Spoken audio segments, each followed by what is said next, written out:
Hi everyone, and welcome to one more episode of the Allplane Podcast, where I talk with innovators and entrepreneurs that are transforming the aviation industry. First of all, let me repeat my usual reminder that you can find all the previous episodes of this podcast, as well as many other aviation stories on our website, Allplane.tv. That's ALLPLANE.tv. Today's guest is Roei Ganzarski, the CEO of magniX, one of the companies that is right at the center of the electric aviation revolution, because it makes the electric motors that power some of the most prominent electric aviation projects out there, including some of those that have been covered here on this podcast, such as Sydney Seaplanes, Dante Aeronautical, or Faraday. magniX motors were also on the eViver, the seaplane that completed the first all-electric commercial flight a couple of years ago in Vancouver, Canada. And actually, when I was just adding the last edits to this episode, a press release popped up in my email inbox with the news that magniX is joining forces precisely with Harbour Air, the company that completed that very first all-electric commercial flight, and Swiss startup H55 in order to certify the very first all-electric commercial airplane. As a side note, some listeners might remember that we talk extensively about H55 here on this podcast on episode 26, to be exact, a few months back, when I had the honor of hosting Andre Borschberg, the founder of H55, an electric aviation pioneer. He was the co-pilot of the Solar Impulse experimental plane a few years back. Roei Ganzarski is also involved in the Eviation Alice project, which is another very sleek, very interesting electric plane project. And prior to that, he worked at Boeing for quite a few years. So, as you might have guessed, Roei has a pretty good vantage point of the green aviation landscape, and particularly of electric aviation. So, join me for a fascinating conversation with one of the most prominent movers and shakers of the sustainable aviation industry. Hello, Roei. I pronounced it correctly? Yes, you did. Perfect. Thank you so much for joining us from Seattle, Washington. I was looking forward to have this conversation for a long time because the company you manage, magniX, seems to be in the middle of pretty much every single electric aviation project that I come across everywhere in the world. So I thought it's time that I call you guys and learn a bit more about what you're doing, the different very exciting projects you're involved in, and your technology. So first of all, I wanted to ask you to give us a bit of background about yourself. You were at Boeing for a long time before getting into other ventures like magniX. And I think the best is that you tell us a bit about yourself and what magniX is up to at the moment. Sure. So first of all, thank you for having me on. I take it as a clear compliment and a sign that we're doing something right if you keep hearing our name being involved with other electric aircraft programs. So I think that's a good thing that we're getting together to speak. And it's also not surprising, given that if you look at the history of aviation, everything starts with propulsion. Today, for example, we're living in what's called the jet age of aviation. That's not because of the jet airplane, it's because of the jet engine. And the jet engine allowed aircraft designers, aircraft companies to design new elements of aircraft, swept wing, being able to fly at high altitude, higher speeds, more efficiently. But the engine started it all. The powered flight is what started with the Wright brothers, right? Putting an engine on an aircraft. And so really everything has to do with propulsion. And when the industry was looking at how do you get to electric aviation, again, we had to start with propulsion. Today, people talk about batteries. There's not enough batteries, or the batteries aren't strong enough, or hydrogen fuel cell isn't ready yet. We're having those conversations today because the rest is taken for granted. And what do I mean by that? If 5 years ago, you would have gone to a battery company or a hydrogen fuel cell company and say, hey, why don't you develop something for an airplane? Lightweight, powerful, redundant, reliable, can be certified by the regulatory authorities. They would answer, and they did, by the way, for what airplane? There's no electric airplane. Why would I invest any money in batteries or fuel cells for airplanes? Oh, okay. So then you go to the airplane company and say, hey, why don't you develop an electric airplane? And they'll say, with what propulsion system? show me a propulsion system that's strong enough, lightweight enough, reliable enough, safe enough, that can get certified, then we'll design an airplane. And so for magniX, we knew that we had to start in propulsion. Otherwise, the rest of the revolution doesn't happen. And so today, we're a propulsion company focused on commercial aviation.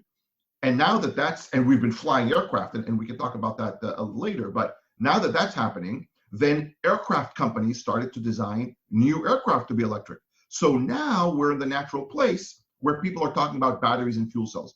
By the way, cars were exactly the same. The first Tesla was not the Model Y or the Model 6 or the Model S. It was a Lotus car that they converted to be electric, a retrofit, similar to what we did with the Beavers, with the Caravans. They had to first prove that the propulsion worked for an electric car with lesser batteries, with a car that wasn't optimal, but that's how they started. Then they designed their own car, and now they're doing their own batteries. So it's a very similar note. Yeah, but actually, that's not what you asked.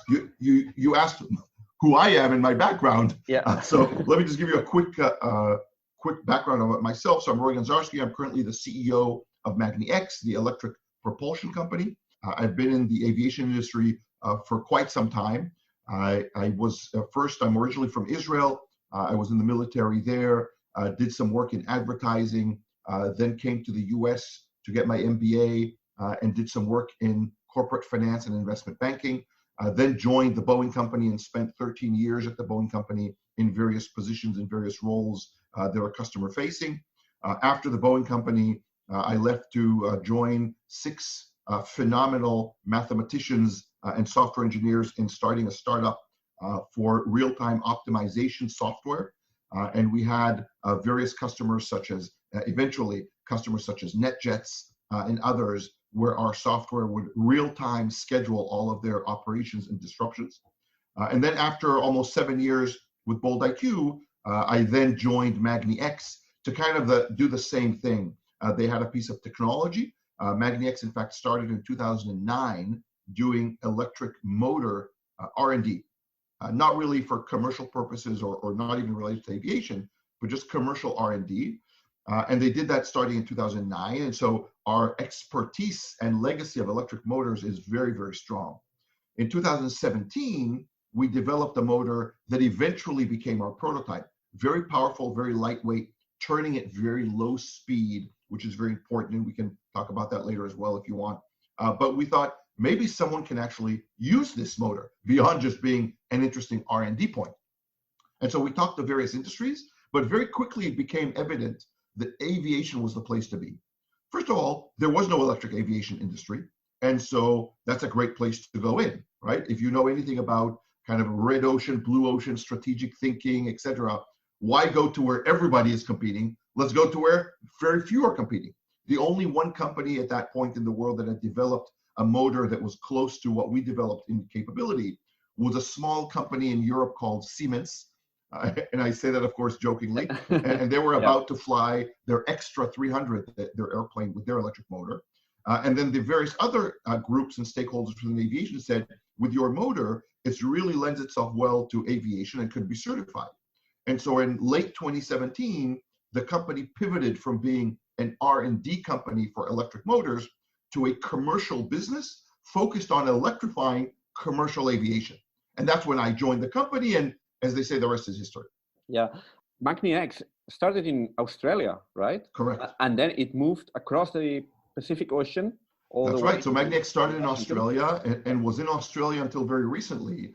And when the company decided that it would pivot from being general R&D to aviation, one of the few decisions that we had to make at that time was, where should we be? Australia is a phenomenal place for many reasons. It's also the birthplace of our company, of magniX. But Australia is not the epicenter of aerospace worldwide. There's really 3 locations. If you think about aerospace and aerospace leaderships, there's really 3 places in the world where that ecosystem exists. Toulouse, France is one, where Airbus is. Wichita, Kansas is another, where you find companies like Textron and others.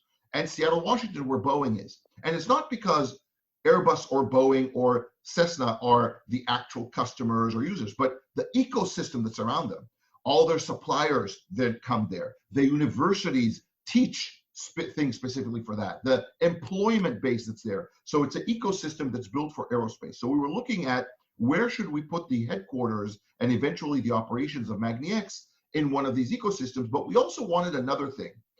And that's when I joined, I wanted to make sure that we didn't become another aerospace company. And what do I mean by that? If you look at the incumbents today, the major aerospace companies, they're all very, very large. They're also very risk averse, very slow, very bureaucratic. That's, some of the things that come with the companies. They also produce, by the way, phenomenal products. I love the products that every one of them produce.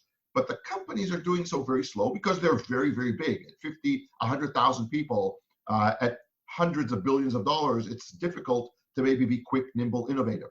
And so we didn't want to grow to be the same thing. We wanted to be more like a startup that moves quickly, thinks differently, is willing to challenge everything all the time, including its own work. And what we found in between the three ecosystems is that Seattle had both. You had Boeing on the one hand with all of the aerospace ecosystem. On the other hand, it had companies like Microsoft, Amazon, Starbucks, Costco, all these amazing companies that were started here in Seattle that in each of their own industries always question the status quo. How can we do it differently? How can we change? How can we move faster? How can we adapt? How can we adopt? How can we teach? And so we thought this blend of aerospace and startup culture that exists in Seattle was perfect for the new type of aerospace that we want to create at magniX. One that thinks like a startup, but adheres to and adopts the safety, quality regimen that's required to be in aerospace. And that mesh is what we're creating here. Mm-hmm. Yeah, actually, this is a topic that came up in some recent podcasts that I've done, is that it seems that we are living now through an era of aviation that in some ways can be reminiscent of what it was like after the First World War. At the time when pretty much, as you say, kind of blue ocean environment where there was a change in technology. Well, at the time, obviously, aviation was completely new and there was no commercial aviation to speak of. So everything was open for innovation, and I've got the impression we are living through this era now. We've got the last 50 years that have been dominated by certain concepts that have proven to be very effective and very efficient and that work really well. But now we have new technologies that will possibly bring about very disruptive change, and it's a time for experimentation. So we've got the giants, the Boeings, Airbuses, and then we have a huge number of startups, innovators that are experimenting with all these urban air mobility, with electric aviation, hydrogen, pretty much all sorts of different ideas and concepts. And we don't really know how it's going to be like in 20 years' time. So that's really, really exciting.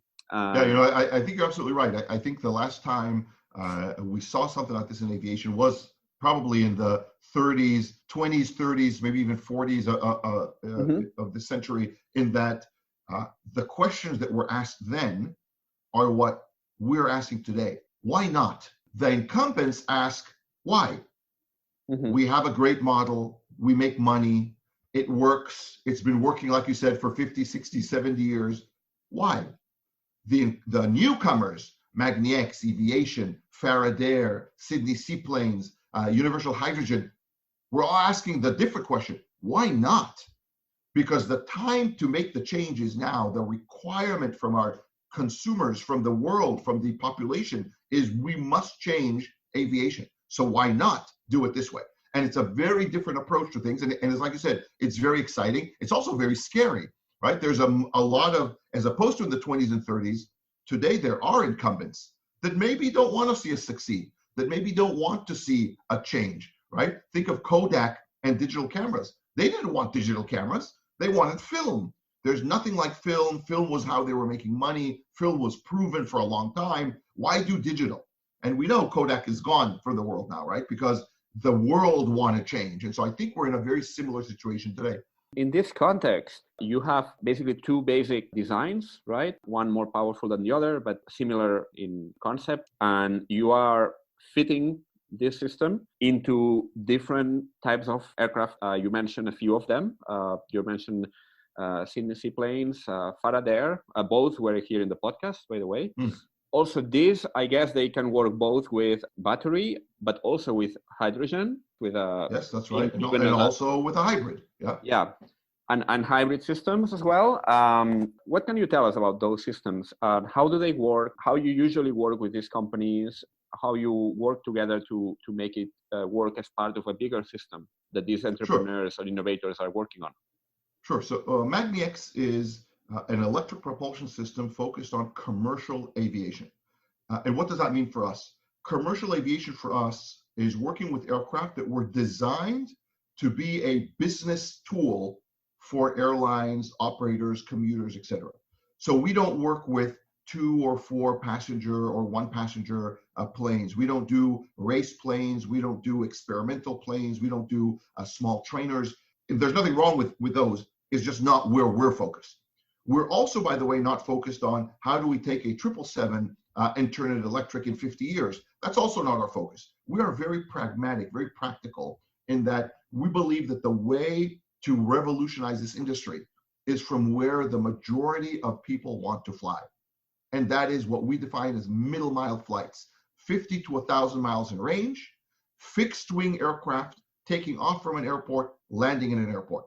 And I think that's the first thing we'll see when it comes to electric. eVTOLs will happen. I will be happy to fly on them myself. I look forward to that, but I think it'll take a little longer, not just because of the technology, but because of the ecosystem that's required for eVTOLs to be successful. You haven't worked in any eVTOL project so far. I can't comment publicly on any VTOL programs that we may or may not be involved with, but from a commercial perspective, I don't think they will be first to market on a mass kind of scale. And we also don't think that large aircraft, single aisle, twin aisle aircraft of the type that we would fly Seattle to New York or New York to London will be anytime soon. That's 30, 40, 50 years away for pure electric. But middle mile aircraft, fixed wing aircraft, 6 passengers to 70 passengers, kind of that range, going 50 miles to 1,000 miles is where, in fact, the majority of people fly today. If you look at global airline flights, 70% of them are less than 1,000 miles in range. 70% of all worldwide flights, less than 1,000 miles in range. You just look at the United States, 50% of all airline flights are even less than 500 miles in range. And so the demand for short flights, what we would consider short flights, is very, very strong. But the aviation system for short flights is broken. It doesn't work. Yeah, right? Sorry. Go ahead. No, the whole system is geared towards larger and larger aircraft that are efficient at high altitude, high speed cruise, which is good for over 1,000 miles. And yet we use them to fly 100, 200, 300 miles. So it's inefficient. It also becomes then expensive. And so magniX is focused on propulsion for middle mile aviation. That means we are looking at propulsion systems between 280 kilowatts all the way up to 1.6 megawatts. So that's the range. Today, we have, and you said the word designs and concepts. We don't deal in designs and concepts. Today, we have actual motors, actual propulsion systems at the 280 to 350 kilowatt on one size, and the 560 to 640 kilowatt on the second size.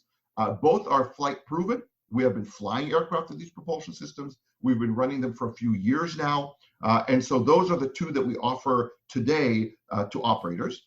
And those operators and companies are in different realms. Some of them, like you mentioned, Sydney Seaplanes, Harbor Air is another one. He's our launch customer out in Vancouver. So those are operators of the aircraft that are going to convert their own aircraft to be electric, either by themselves or using partners, Sydney Seaplanes, for example, with Dante out of Spain. So they're going to be converting their own aircraft. But our other type of customer is also ones that are designing new aircraft, like Eviation with the Alice, which is a brand new design, Faraday in the UK, which is a brand new design with the BIA. And then the third type of customer is a blend. It's a retrofit with a new energy storage, universal hydrogen, for example, that are taking a Dash 8, a 40-passenger aircraft, and turning it into hydrogen electric. So a hydrogen fuel cell providing electricity to our propulsion system. And so magniX systems are real, they're operational. They can work with both retrofit or new design, and they can work with any energy source. Our eBeaver, our eCaravan that we're flying with our customers are battery electric. The universal hydrogen is going to be, as I mentioned, hydrogen fuel cell electric. So it's still an electric plane, but instead of batteries providing electricity to our propulsion system, it's hydrogen fuel cell. The Faraday Biha is a hybrid. They're going to use a biofuel generator to produce electricity for our electric propulsion system. And so we're agnostic, as I like to say, from a energy source perspective. In fact, if you want to put a bunch of mice turning really quickly on a wheel, producing energy, we'll also take that energy from motors. That would be an interesting concept. But I think right. It's not gonna. It won't work, I think. Yeah. It won't go well with animal rights. I think that would be another. That's right. Another front for the aviation industry if that became popular. Actually, you mentioned the ranges. That's also another derivative of this. This week in Europe, it's been all over the place. This news that in France they are banning the shorter flights. Yes, amazingly bold move. But I was thinking, well, maybe in a relatively short period of time, it would possibly not make sense anymore, because if you have all these new designs coming up targeting specifically these shorter ranges, maybe in 10 years' time, you're no longer going to have this problem, because you're going to have actually maybe more flights flying the short distances, because that's exactly right. Yeah, that's exactly right. The move that France just made, banning short flights where you can get up to a 4-hour train ride, I think that's amazing. And what they're banning, I think that what's behind the rule is what's important. They're not banning flights. They're banning the creation of carbon emissions on these short routes, because they understand very correctly that the efficient point of these turbines or jets is high altitude cruise. But if you're flying 200, 300, 400 miles, then you're only benefiting, quote unquote, and I mean that tongue in cheek, from the takeoff and climb, which burn a lot of fuel and create a lot of emissions to get to cruise. And then once you're at cruise and you're almost ready to become efficient, then you're already descending because the flight is so short. And so you only get the fuel burn. And so France said, no, let's stop that and only keep aviation for where it can really be efficient. And there aren't good alternatives, which is long routes. I think that's an amazing move. I wish more countries, including the United States, would have the guts, to use a French word, would have the guts to do it. But I'm happy that France is leading the way. I am convinced, I don't know this, but I'm convinced that once electric aviation, and I think it's in the next 5 years, have products that are certified and ready to go, France will then not reverse its rule, but adapt it to say no flights unless they are carbon free, which will be electric aircraft. So I look forward to that day, because I think France are making a very strong statement that they are taking carbon emissions seriously. And that's, I think, a great move. It was your technology that powered a flight that made the headlines a couple of years ago, a seaplane. Yes, that's right. It was a Harbor Air seaplane. I think it was, correct me if I'm wrong, the first all-electric commercial airplane. That's right. History. Yeah, that's right. From the Seattle area to Vancouver. It was in Vancouver. In Vancouver itself. Yeah, using it was Harbor Air that operated it. They're the world's second largest seaplane airline, and they're still operating it. The picture behind me, by the way, and you can't see it, so I'll say it again. They've been flying the eBeaver since December of 2019, and still flying it as of yesterday. And so even yesterday morning, that continued to fly. So I wanted to ask you about this. What was the outcome of that? So they keep flying it on a regular basis? Yep, they keep flying it on a regular basis. It's part of our certification program, both for the propulsion and for their aircraft. So remember, there's two parts to certifying a retrofitted aircraft. The first is the propulsion system, and we are on track to get our propulsion system certified by the FAA and others by mid-2022. So about 18 months from now, something like that. A little less. The second part is they have to certify Harbor Air the use of our propulsion system on their existing aircraft, so the conversion of the aircraft. And so the flying program that we've been doing since December 2019, so over a year now we've been flying this aircraft, is for both learnings on the propulsion system and learnings on the conversion of the aircraft. And we're very shortly going to announce the formal launch of the STC program on the eBeaver. Okay, but the flights so far have been test flights, so correct. It's all test flights. Yeah, you're not allowed to take paying passengers on them. So then the plan is you're going to have the STC, and then from that moment on, you will be able to basically to launch regular commercial service using the all electric. Yeah, that's right. So we expect that in 2023 you'll be able to start buying tickets on electric aircraft with Harbor Air and others. With the eBeaver. With the eBeaver, yeah. How many passengers are you able? That's a 6-passenger aircraft plus a pilot. Yeah. Okay, very cool. Yeah. As I mentioned earlier, had here on the podcast, got a couple of episodes on seaplanes, and one of them with Sydney Seaplanes. They explain as well. They were planning also to use your technology together. That's right. So Sydney Seaplanes is doing what Harbor Air are doing with the eBeaver. They're doing with the eCaravan. So they're going to be doing an STC for the Cessna Grand Caravan, and they're going to introduce that as a seaplane in and around Australia, New Zealand, the Pacific Islands. Yeah, it's very exciting. Yes, and you also been involved in a number of other projects, and one of them you mentioned as well is Eviation, that has a very cool looking, very eye-catching design. Very elegant. Eviation are exciting because they're the first company to design an airplane to be a commercial airplane that's all electric from the ground up.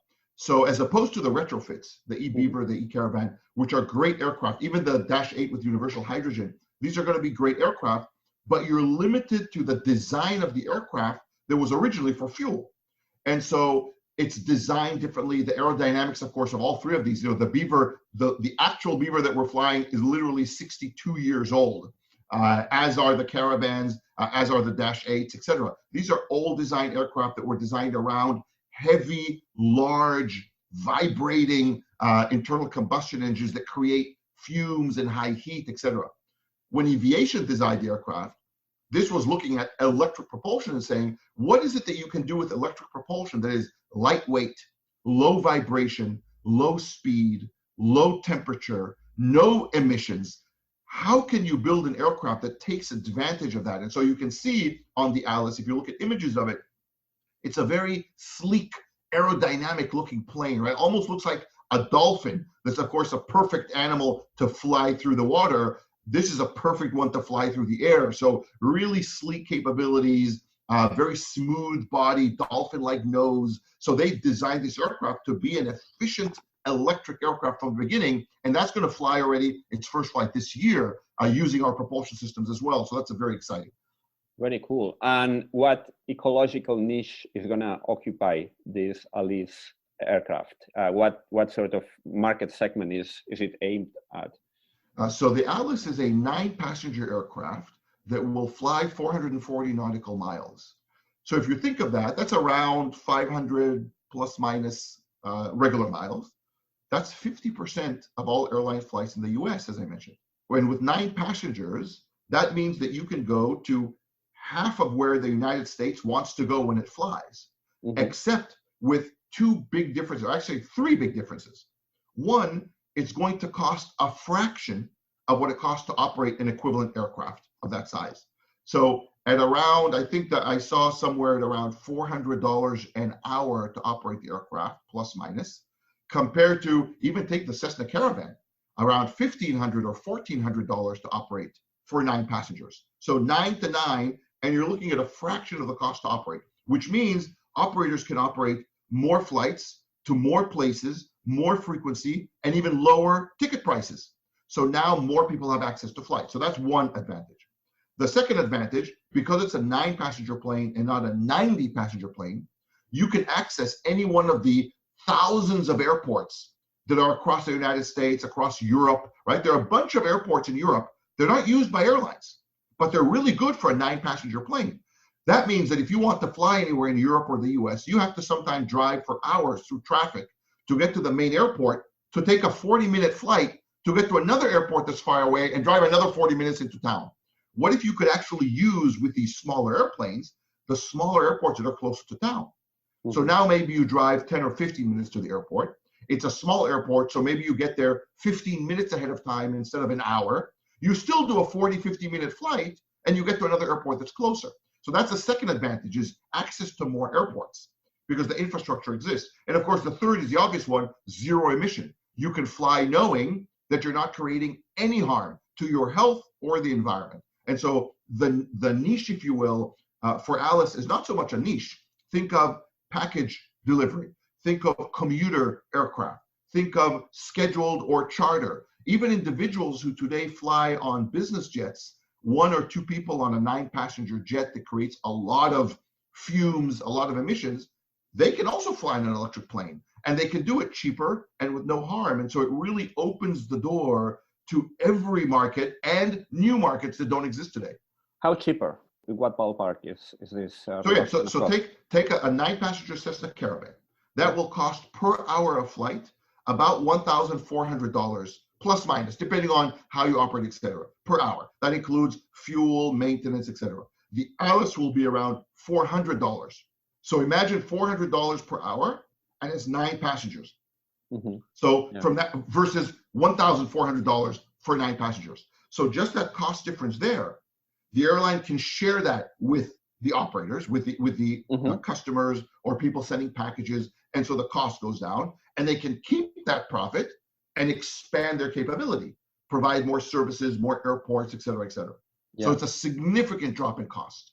Yeah, and I guess it's an opportunity for many operators as well. So a transformation of the whole ecosystem of that moves people around. What about infrastructure? What sort of ground infrastructure does a project like that need? I was talking with some guys in Germany that did. They were setting some records flying across Germany in a pipistrel aircraft, and they had some issues recharging the plane because they didn't find some airports, some airfields were not prepared to basically to recharge the aircraft. Yeah, and so the infrastructure, there's 2 parts to the infrastructure. One is the airports themselves. The other is charging at the airports. Now, the airports themselves exist. That's the beauty of aviation and middle mile aviation. Airports are everywhere. If you look at the United States, if you look at Europe, especially after World War II, right, there's a bunch of airfields and airports all across Europe. So they can be accessed. So that's not a challenge at all. As opposed to, for example, people talk about new high-speed rail or hyperloops. You have to lay new rail or new hyperloop tunnels across the entire range of where you want to go. And if you want it to be high speed, that means you can't stop along the way. Otherwise, it's not high speed. Airports exist today.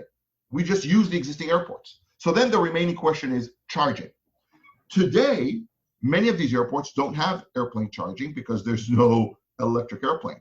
So very similar to cars, 10 years ago, the first people who bought electric cars knew that they had to plan how they drive and where. What range do I have? So how can I drive? When can I get to a charging? Where's the charging? Today, you look here, for example, in Seattle, where I live, no one even asks about charging because every mall has charging. Every stop has charging. Every store has charging. Every home has charging, and you can plug anywhere. Some are faster, some are slower, but even regular restaurants will have a charging station in front of them. I went to a supermarket the other day, and there was a Tesla supercharging station in front of a supermarket. So no one even questions today the charging 10 years later. So it takes some time. Now, the advantage of airports is, as opposed to a car, I today have an electric car. I can get in that car and go anywhere I want, any road. And so where do you put the charging station? But for airplanes, that's much easier. You have to take off from an airport and you have to land at an airport.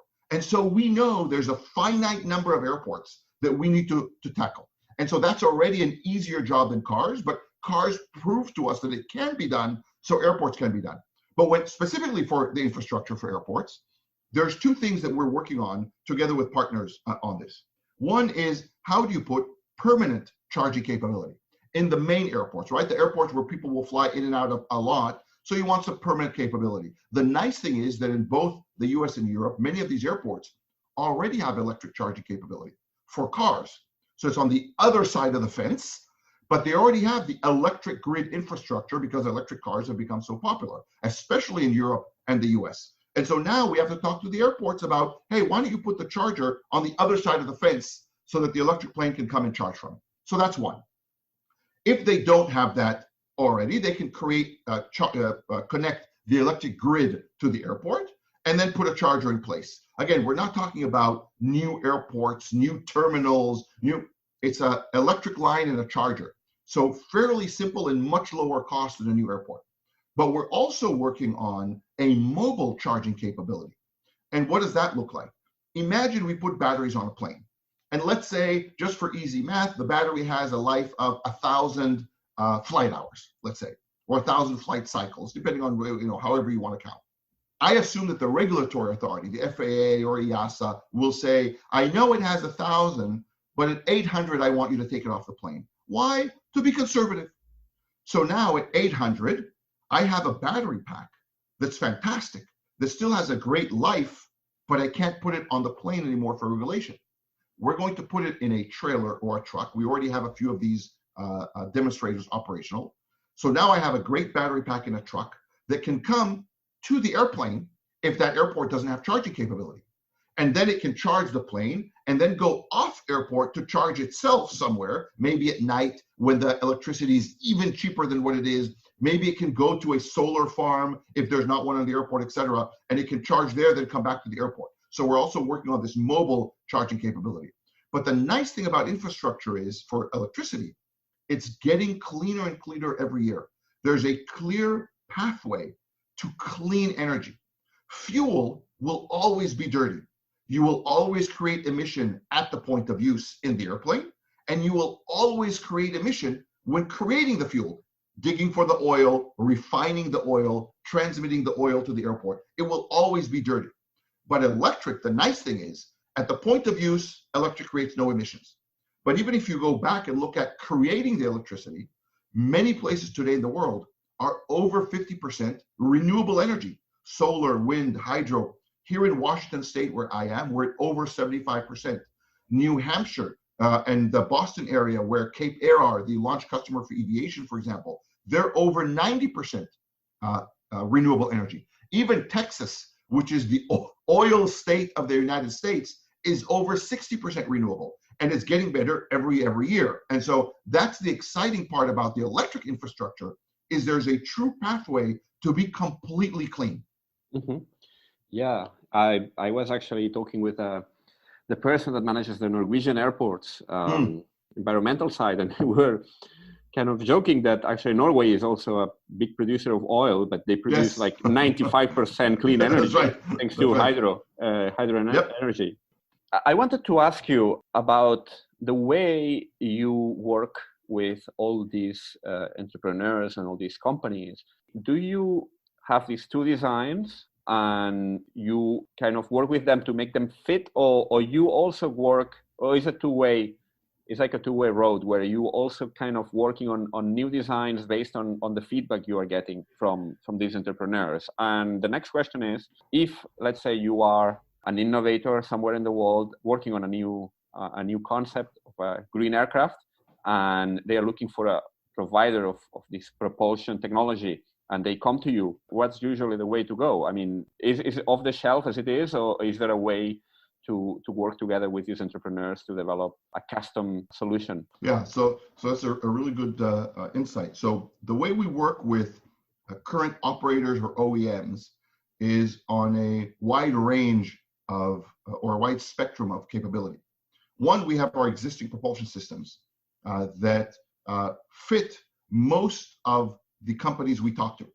So if you think of the range, the people who understand kind of the aerodynamics, the industry, the need, the battery capability or hydrogen fuel cell capability, they understand that the range of 6 to 50 passengers for 50 to 1,000 miles is about it.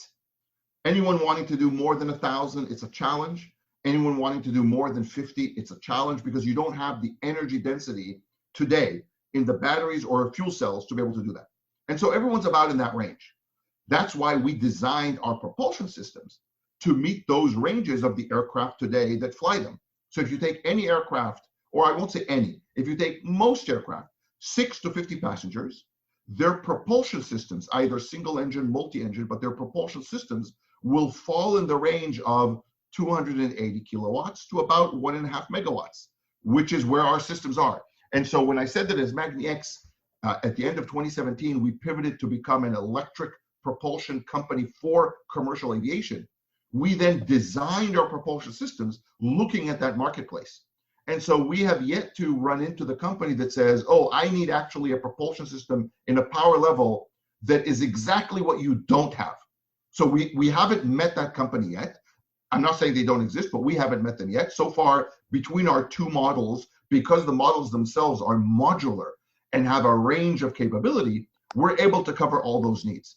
But if a company comes and says, I need something that's different, then we will definitely sit down with them and see, okay, does it make sense financially, operationally, et cetera? And if yes, then we'll definitely work with that company on that plan going forward. And so if you're a company, either entrepreneur or existing, it doesn't matter. If you're one of the incumbents that wants to get into electric aviation, feel free to reach out, info@magniX.aero, and we will have a conversation and be able to tell you upfront, do we think we can help you or not?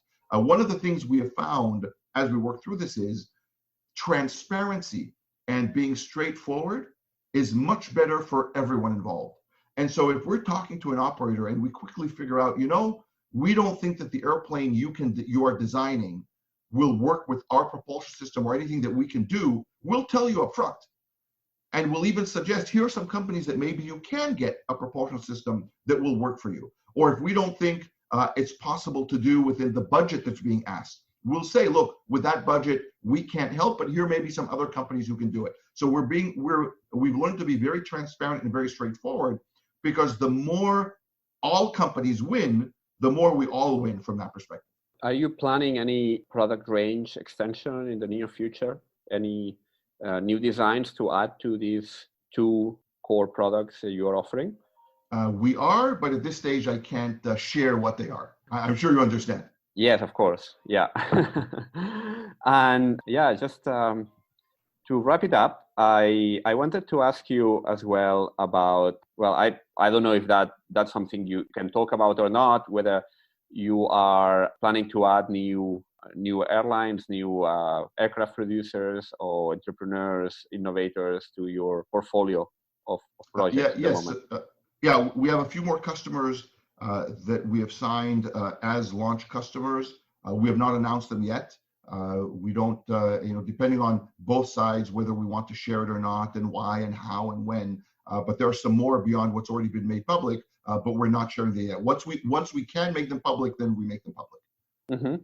So we should keep an eye on the news feed and see. Definitely. for there's a lot of exciting news coming out. For these announcements coming up, and certainly the Eviation first flight that you said it was going to be later this year. Is there a date yet for that, or? No, there's not a firm date yet, but it's later on this year with the magniX propulsion system. So we're very much looking forward to it. And one of the exciting parts is that Eviation are building their plane and headquartered about 30 minutes away from magniX. And so we'll all be excited to go see that first flight. That'll be exciting.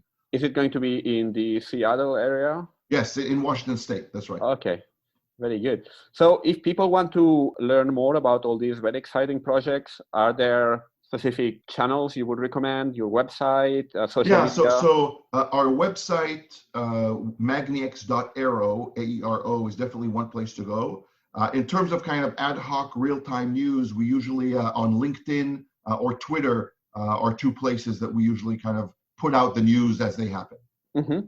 I encourage everyone to go check it out, because definitely if you are following electric aviation, magniX is a company that you need to follow, because as you just said, you've been pretty much involved in many of the projects that are now making headlines. So yeah, wishing you all the best with Thank you very much. Definitely an exciting time. Thank you. It's been an amazing conversation, learning about all the good stuff you've been up to. And we'll be looking forward to hearing these upcoming news. What are the next steps in electric aviation then? Thank you very much. I appreciate it. And thank you for having me on. Thank you very much. Before you go, and if you like this podcast, a quick reminder that it would be absolutely great if you could please give it a rating on Apple, Spotify, or whichever platform you're using, or recommend it to a friend or whomever might be interested. Thank you very much, and see you soon.